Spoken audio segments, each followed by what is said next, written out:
I'm Jason Lewis. And I'm Flora Gladwin. And I'm Thomas Mills. Welcome to Climate Optimists.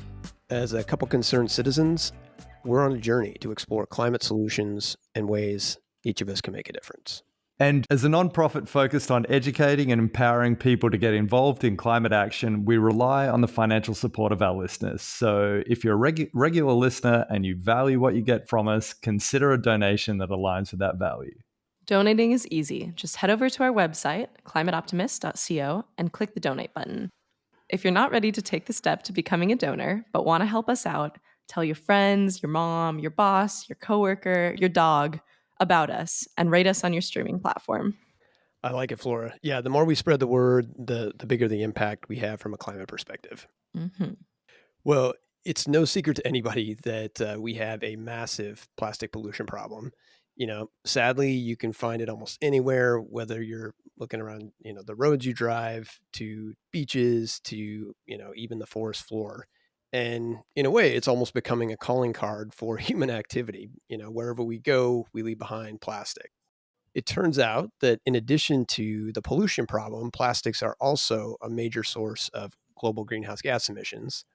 And these emissions are only set to grow as plastic production ramps up. So today, we're going to dive into the world of petroleum-based plastics, the negative impacts they have on our climate and environment, and of course, what solutions we have to deal with it. But before we get into today's guest, let's talk about this week's Reason for Hope. Yeah, this was a really interesting one because it's super topically relevant for me. I'm actually calling in from the Canary Islands, which are owned by Spain. And this week is about Spain's energy minister, as well as the head of the International Energy Agency, throwing in their support behind a Dutch call to phase out fossil fuel subsidies, which is a massive deal. The Dutch climate minister is working to set up an international coalition focused on the cause, and this is happening as nations prepare for the 28th UN Global Climate Summit, called COP28, that will be held in Abu Dhabi in November. I think it's great news. It may not seem like much, but you've got the Dutch trying to lead something, and with Spain and the International Energy Agency piling on, hopefully this can build some more momentum.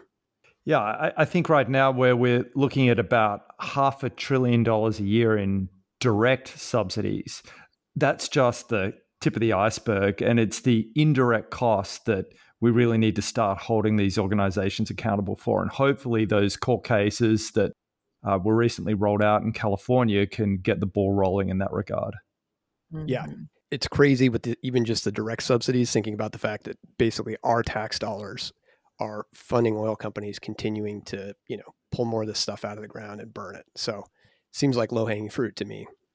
Yeah, and with the indirect costs, those estimates are around $5 trillion a year, but I suspect they're totally underestimated. I mean, I think to myself, what would it take to refreeze the ice in the Antarctic, right? And I feel that the economists are not taking that into account and the true cost of this environmental destruction. Yeah, I think we're only starting to understand how expensive climate change is going to be, especially if we don't, turn the ship hard. Well, our guest today to talk about plastics is Raegan Kelly. Raegan is the head of product and sustainability, as well as a founding member of the company Better for All. As a green living and bioplastics expert, she's spent years working with biopolymer engineers and manufacturers to create unique home compostable and reusable line of cups that acts as an alternative to traditional, single-use cups. And prior to Better for All, she worked with Warner Bros. Records, LACMA, Otis College of Design, Disney's Epcot Center, and more as a sole proprietor. She has 30 years of experience in key creative positions, both hands-on and managerial.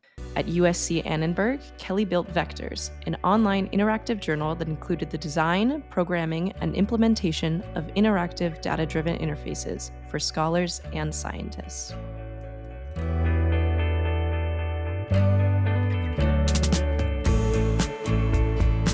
Raegan, welcome to Climate Optimists.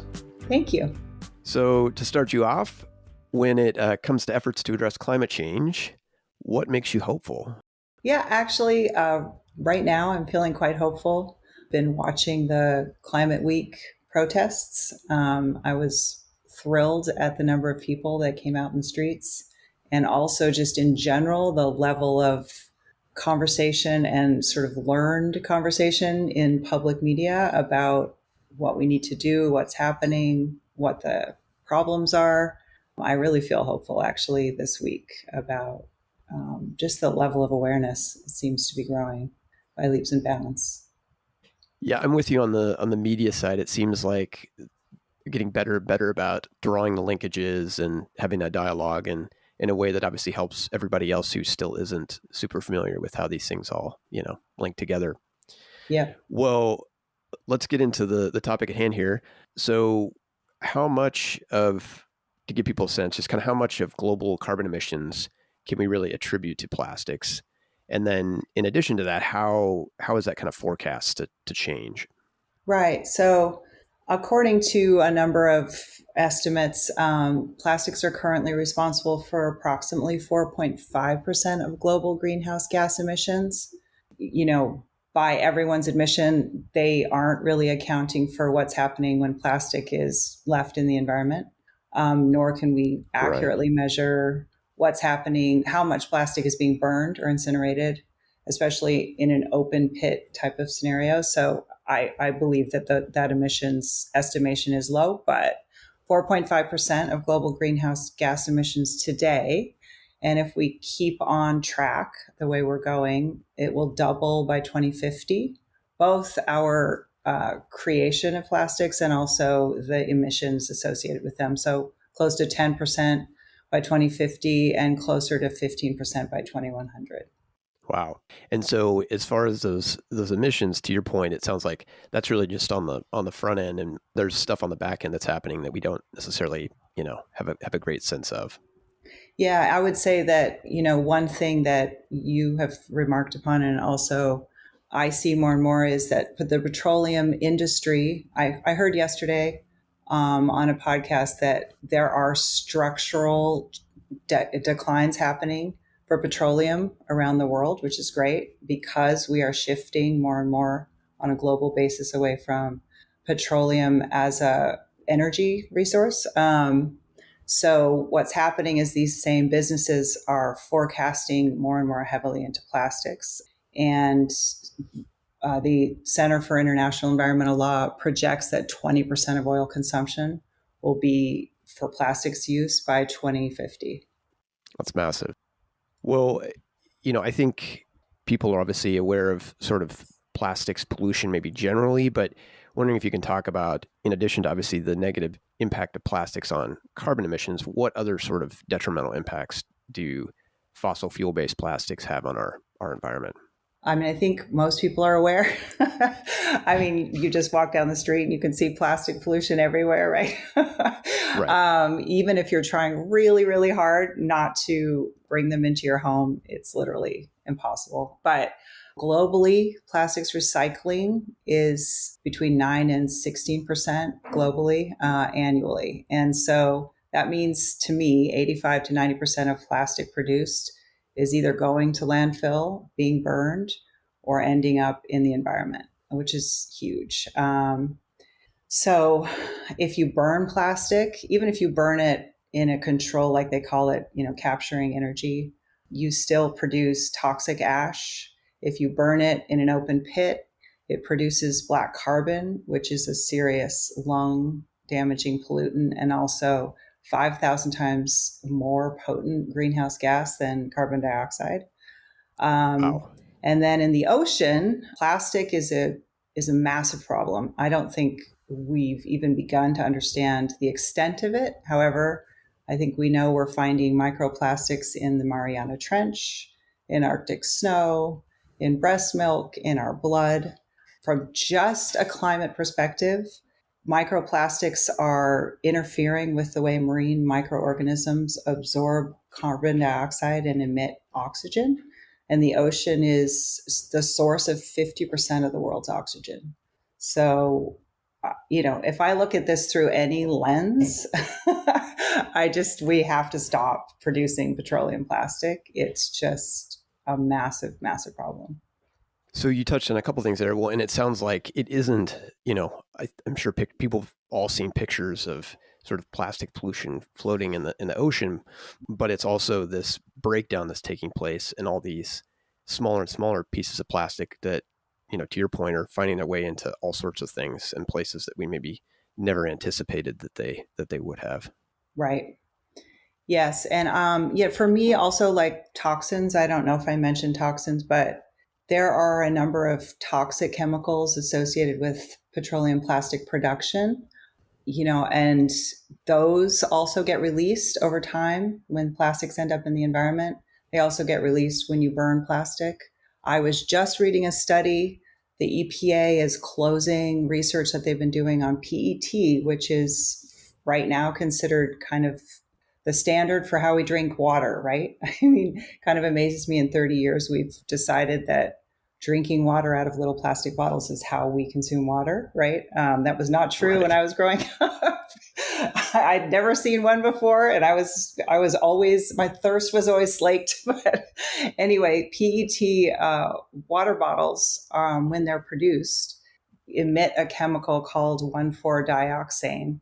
And even though the EPA has not come down on determining whether this is a chemical that gets released into water as it sits in a water bottle, it is released as they make the PET bottles and as they process the PET. So they're releasing a study that basically says that anyone who works in a PET plant needs to have full body protection. Local soil, drinking water, and communities are at risk. So yeah, toxins are another thing that I think is a huge issue that we need to look at really closely when it comes to plastics production. And so this is stuff that's out there now and problematic. Is there potential for it to be, regulated more in the future, or are they just saying that people need to be aware that it's a sort of a reality? Yeah, so this is really falling down on the side of local communities, like communities adjacent to these petroleum refineries, and also people who work in these facilities. I hope that what it leads to is, a search for and acceptance of other means by which to deliver these products. Right? Right. We need to adapt, just the way we've seen renewable energy or electrification of our vehicles and fleets. We need to start seriously looking at other materials. Right now, it feels like we just hit every nail with the same hammer, which is a petroleum hammer. And we need to diversify. Agreed. Well, and wondering, just for context, you have all this plastic production. It's obviously flowing into packaging for the food that we eat, the water we drink. Can you give a sense of kind of like where plastics are sort of consumed in our economy? Like, what are the big categories? Yeah. So by far the largest category of plastics consumption is packaging. It's, I think, approximately 115 million metric tons in like 2017, which I don't know. These numbers are always so big and crazy. I don't even know if you can conceive of that, right?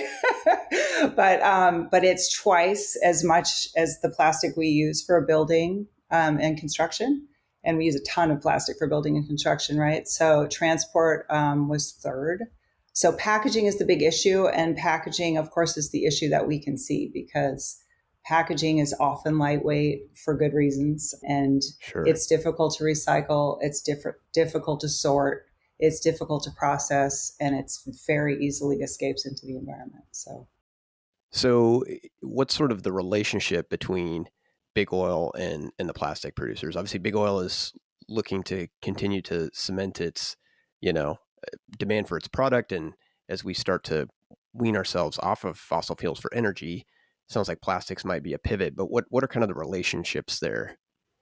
Well, so most plastic that we use today is made from petroleum byproducts. So both natural gas, so fracking and drilling produce the building blocks of plastics. You can crack, there's all these cool words, right?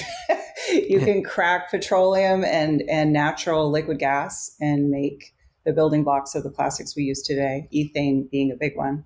But a lot of the manufacturing plants along the coasts of Texas and Louisiana create these little plastic building blocks that we then either ship or consume on site in our manufacturing plants.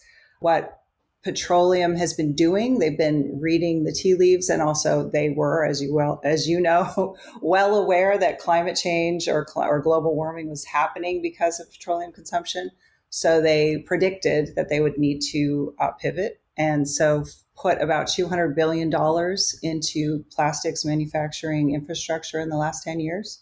Wow. And they're planning, if you look at their business plans, they're planning on growing, doubling, and doubling again. It looks like a hockey stick when you look at the amount of plastic they're planning on putting into the environment, into the world. So, yeah, they're definitely pivoting to plastics. And it's critical that when you see a new pipeline or a new, like liquid natural gas pipeline or drilling project, that you think plastic when it comes to considering whether you should write to your congresspeople because it's plastic that they're thinking about. Yeah. Right. Well, disturbing considering it's already causing us, problems in all these different spaces. And it sounds like, we don't even fully understand the extent of the damage it might be causing. Well, let's hop into maybe solutions. What solutions are out there for reducing kind of our dependence on fossil fuel based plastics? So actually, there's a lot of solutions, and a number of them have been around for almost as long as petroleum based plastics. PLA is probably the one that most people are aware of. That was Cargill, and they took a bet and developed PLA, polylactic acid, which is a corn-based bioplastic. It's compostable. It's hard to compost in many applications, so it suffered a bit of a backlash, but PLA is here to stay. It's at scale. It's being used in combination with other bioplastics to make things like coffee pods, and my favorite application is 3D printing resin. You're also seeing PLA now being recycled into green cleaning products and things like that. I'm working with a PHA, which would be considered, I guess, a second generation biopolymer. It's made by fermenting seed oils. You can filter the ferment for this byproduct that's created by the microorganisms in the ferment. It's like looking at beer fermenting. The Okay. microorganisms make this package the seed oils after processing them into this nutrient. It's a bit like body fat. And if you filter that out of the ferment, you can use it to make plastics. So PHAs are much more compostable. So we consider PHAs to be a good application for things that aren't meant to be around for 100 years. I think the debate around plastic tends to fall down around like plastic is so useful, we're never getting rid of it. And I would say there are so many businesses built on having access to plastic, say packaging or containers, et cetera. I completely understand, but we don't need to take something that's 100 million years old out of the center of the earth and turn it into something that's going to be used for, 15 minutes or a year. We need to find the right materials for the application. So PHA is a material that can be consumed by microorganisms. If you make the containers correctly, they can be consumed in your home compost pile. They're non-toxic. I am really excited about the people working in seaweed. There's several women-led companies that are developing materials out of seaweed. I think it's a really interesting application for thin film. Then if it gets in the ocean, it won't, hopefully, like it hasn't scaled up yet, but hopefully it won't damage marine life because that really worries me. Have you ever seen a whale feed? When you see a whale feed, you really understand why plastic in the ocean is terrible for whales. So, they just open their mouths and everything flows in, right? So seaweed is exciting. So it sounds like there's a lot of potential in terms of these bio-based feedstocks, which then gets rid of the issue of kind of carbon emissions created on the front end. And then it sounds like you're talking about them being compostable. Can we then infer that that makes them not a problem on the back end? In other words, if they end up out sort of in the environment discarded, that they'll eventually break down? Yeah, so I would say two things in response to your statement. One is like nothing produces no carbon emissions. So, like everything we do, right, including me sitting here talking to you, is producing carbon emissions. Anything we make is going to have an impact. So, the way I look at it is how do we minimize the impact, the negative impact? And how do we make sure that we're getting the value out of whatever it is that we're making so that it can, I don't know, justify it? We emit carbon when we make any of the materials that we're doing on the bio side. If you look at LCAs, for the most part, it's either on par or less than carbon that's emitted, using natural gas or petroleum. LCAs But being LCM, sorry, life cycle and assessments. I mean, these are not quite accurate yet because you have really mature supply chains in place for petroleum, and you have brand new baby fledgling supply chains in place for bioplastics. But if you use compostable products, I'm just going to go with compostable because that's what I know, right? So I make cups out of a home compostable bioplastic. If you compost, then the composting material, just like your food waste or your yard trimmings, break down and they emit carbon dioxide and sometimes methane as you turn over the compost and it's so forth, right. right? And then if you send organics, for example, food, yard waste, and compostable product to landfill, then they slowly break down and emit greenhouse gases for sure. One reason that we're going for compostable is twofold. I guess two reasons. One is that I believe that we need organics recycling infrastructure in the United States. We need it everywhere.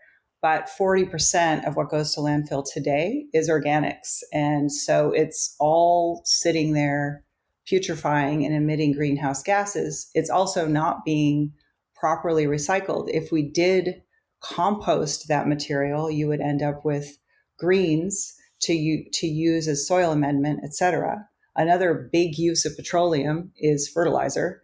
So I would prefer that we would be using our own green waste to make soil amendments, landscape, structural supports, et cetera, out of our organics material. And cups, food containers, napkins, all of these things are soiled with food when you're done with them. And it's one reason that recyclers say it's difficult to recycle food adjacent packaging. So we believe that if you put compostables in with your food waste and it all became a single organics recycling stream, that would be a really excellent way to start diverting pretty significant portion of our landfill away from landfill. So just kind of breaking that down, it sounds like, obviously everything to your point has a carbon footprint at this point because our energy systems are still reliant on petroleum. If we, move away from that, hopefully quickly for all our sakes, then the sort of the carbon burden of these bioplastics becomes less in comparison to if we're just extracting oil out of the ground. It sounds like maybe even the bigger benefit, though, is sort of the back end and being able to have something that will break down in the environment as opposed to creating pollution. And that not only does it break down, but then it creates a potentially beneficial waste stream that, that could be used to potentially offset something like our fertilizer use, which, folks may not appreciate how much fertilizer we use, but it's massive. Yep, it is massive. So that's all beneficial. I'm wondering, there's probably some folks saying, well, hey, what about how do we use less plastics, altogether? Or how do we move to, reusable containers instead of this idea of single use? Wondering if you can kind of speak to where things are, what kind of innovations are out there and if bioplastics fit into that equation. Yeah, so yes, I'm all about reusable systems. I think that is an amazing direction to go in. It's also super, super baby steps at this point. I mean, there's a number of pilots, but no one's managed to really scale it up. I do see more and more adoption at the event space level, which I think is really cool. But I would say that having actually spoken to people who are implementing reusable systems, you don't get thousands of use out of each of their containers. You get maybe 5. And so Okay. I say, let's go with a bioplastic container or an aluminum container or something that is either infinitely recyclable or compostable and non-toxic, because another reason we went with PHA is high heat tolerant, so you can dishwash it. But yeah, those reusable systems are complex, right? So it depends on where you are. Okay, and so then I think we need solutions for now. Like what's going to be a solution for now as we work towards more optimal solutions, right?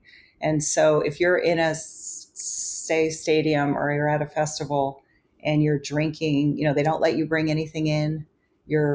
Right. They give you a cup at the door, you refill it throughout the festival, and then you discard it. I just want that cup to be as least harm as possible. So hence I see bioplastics fitting in there, especially compostable bioplastics, like highly compostable bioplastics. And so what kind of potential do you see for, recycling packaging, or what might it look like in the future if we were sort of to do this well, where we're reusing more of our plastics?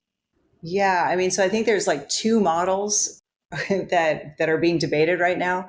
So there's the model where you go somewhere and they provide you with a container and then you bring the container back. And there's the model where you have the container, you own it, you buy it once, right? And then you bring it back and refill it and it's yours. So you're responsible, or the entity is responsible. It's tough because, like, what people say who have a hard time with the personal owning is they always forget it, right? I mean, maybe they have their reusable bag, but they forget it. And storage, right? Like, not everybody lives in a huge house and has endless and infinite counter space or whatever for storing these things. So I think probably both systems will have to be implemented. I also think that we probably aren't going to recognize the systems that we come up with. I don't know. Like, it's going to be sci-fi. We're going to have to really go sci-fi to solve this problem, right? All these appendages that we have to manage, it just feels really cumbersome. It sounds like reimagining these systems is super complicated. We don't necessarily know what the future is going to look like. But if we were to sum it up in kind of principles, it sounds like being able to reduce the amount of packaging used, being able to have a package that can be reused more than once, and then maybe third, when it does get to end of life, having something where it can be recycled or it turns into something else that's valuable, like it's composted and then becomes a soil amendment. Is that those kind of 3 Yep. things that would be all right? Well, what do we need to make all this happen? So what kind of, legislative solutions, incentives, what needs to happen to help accelerate our path down, or a path away from fossil fuel based plastics into plastics that are more reusable? Right. So I would say that we need some brands to take a big swing, right? There's some big brands out there that have been doing pilots for a long time. They'll launch, they'll put out a press release, the plant-based bottle, and then 10 years later, nothing came of it.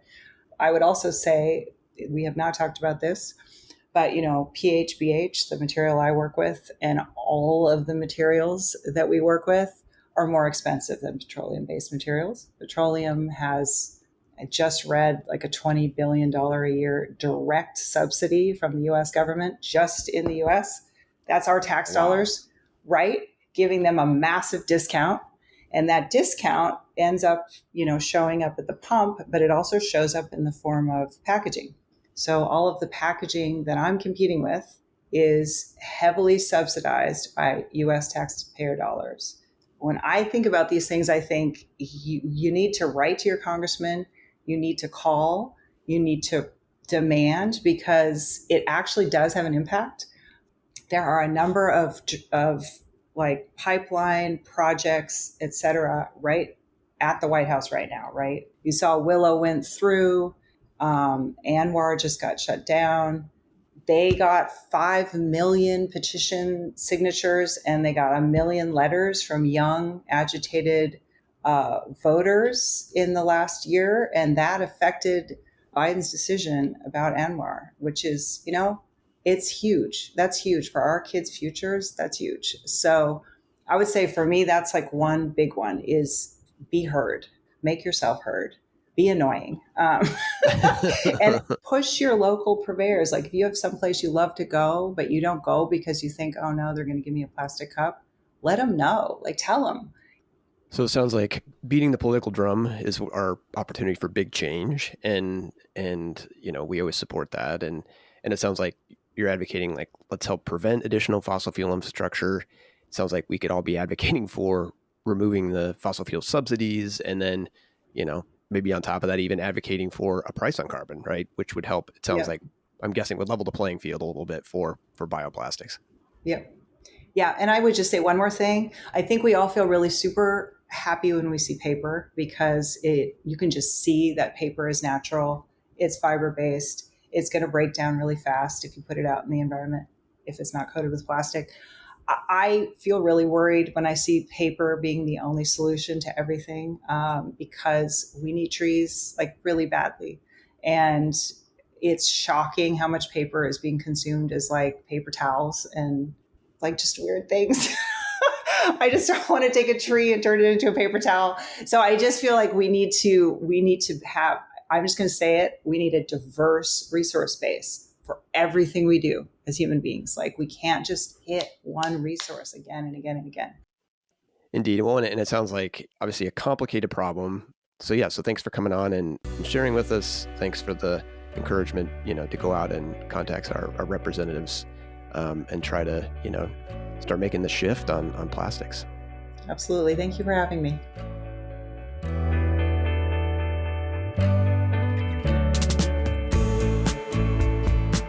Well, I definitely learned a lot from the discussion with Raegan. Unfortunately, I think plastics problem is maybe worse than I understood it to be. But I think the first thing that jumped to my mind in this discussion is, where we all started out years ago learning about reduce, reuse, recycle.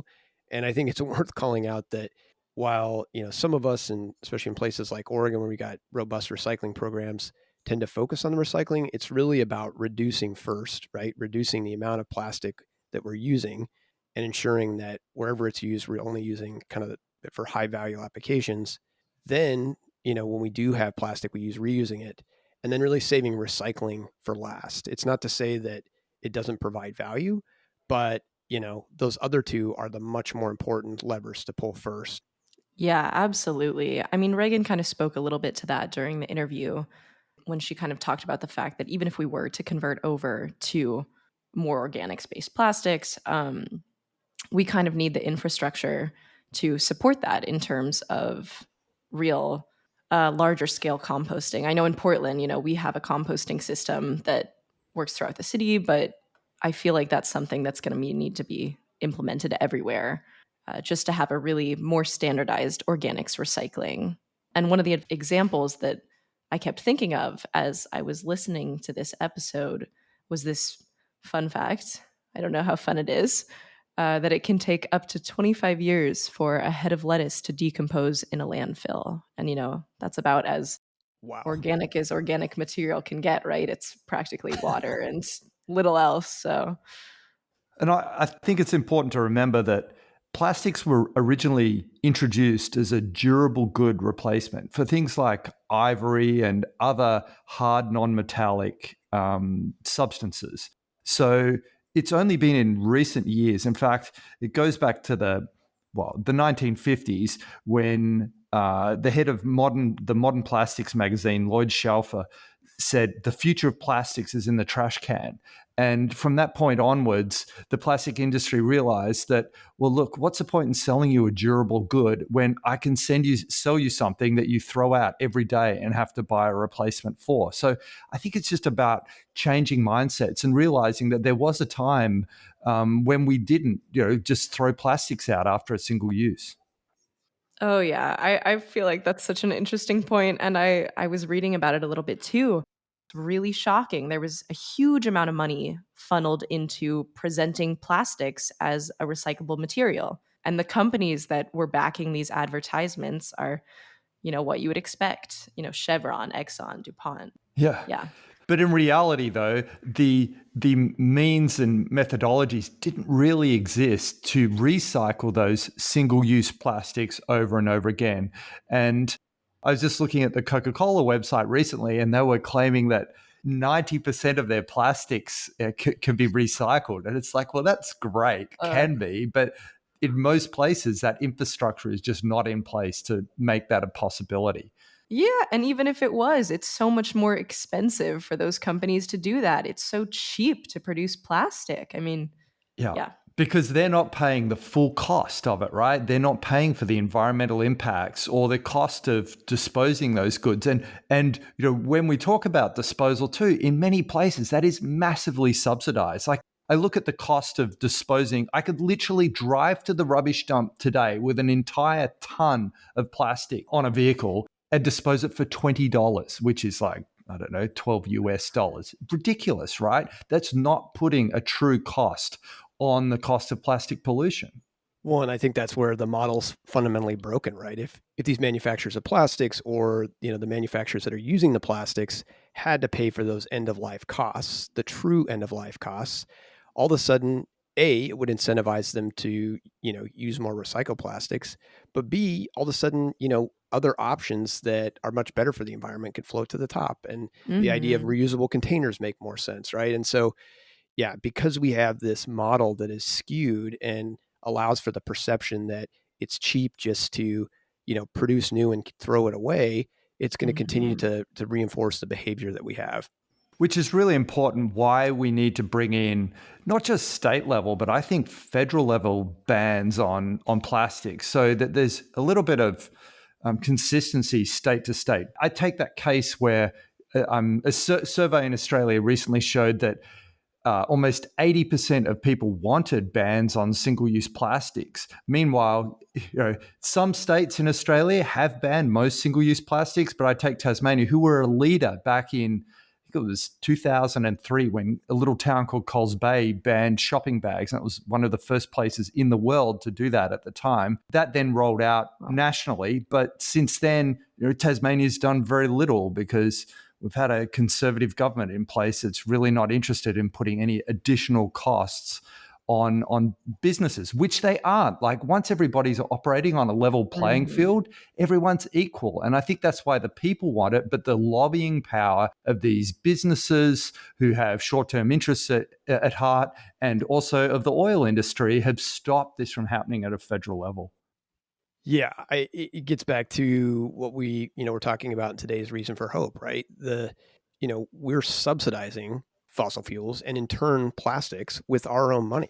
Yeah, I think a single-use plastic ban, Europe's done it, the UK just did it, the US and Australia and others need to hop on board. And then in addition to that, let's pull the rug out on subsidies. It's just ludicrous to me Mhm. that we continue to spend money that's basically fueling catastrophic climate change. Yeah, and I think something we also need to look at too is the standardization of containers in general, right? So, I've spoken about this Mhm. in past on the podcast where you can go to a vending machine in Europe and you can get a plastic bottle of apple juice out of it that might have been through the system dozens of times, right? And it's just washed. It's not recycled, so the polymers aren't breaking down or what have you. They're just rinsed, put back into the supply chain again. And I think that we need to look at that for other food products as well. That's a great point too. I feel like that's going to be interesting too as we work towards, a climate solution here. Because I think you're right. The solution isn't get rid of all the plastic, implement something new. It's how do we also incorporate, the stuff that's already here into a circular system. And I think at the end of the day, most of those reusable type scenarios end up resulting in less energy consumption. And I haven't done the hard numbers on it, but we have this breakdown between the cost of rolling these products out and the rinsing and washing and recycling or whatever it might be at the other end. And we need to just look at it from a holistic approach and get an entire system together so that it just flows properly. Yeah, so I guess in summary, legislatively, we certainly need more single-use plastic bans. We need to end Mhm. subsidies. We need to price carbon, which also helps correct our plastics problem from an economics perspective. And then hopefully that drives, Thomas, to your point, solutions where we're using more and more reusable containers. Because if a plastic container gets used, even 4 or 5 times, right, that's massively cutting down the amount of energy and resources needed on the front end.